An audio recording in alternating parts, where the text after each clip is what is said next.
100 জন পাগলকে উন্নত চিকিৎসার জন্য প্লেনে করে বিদেশে নিয়ে যাওয়া হচ্ছে। এই পাগলদের মধ্যে একটা পাগল হচ্ছে স্মার্ট পাগল।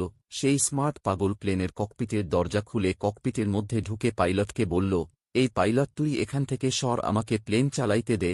পাইলট বলল, সর্বনাশ, এই পাগল ককপিটের দরজা খুলল কিভাবে?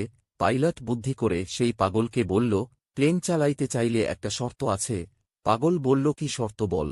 পাইলট বলল, এই প্লেনের মধ্যে যে পাগলেরা হাউকাউ করছে ওদের হাউকাউ বন্ধ করাইতে পারলেই তোমাকে প্লেন চালাইতে দেব। পাগল বলে, তুই একটু দাঁড়া, আমি আসতেছি। 2 মিনিট পর পাগলও আবার ককপিটের মধ্যে ঢুকে বলল, এই পাইলট, সব পাগলে চুপ করাইছি, এখন প্লেন চালাইতে দে। পাইলট খেয়াল করে দেখে কথা তো সত্য। পাইলট অবাক হয়ে সেই পাগলকে জিজ্ঞেস করল, কিভাবে তুমি এই পাগলের কিচির মিচির বন্ধ করালে?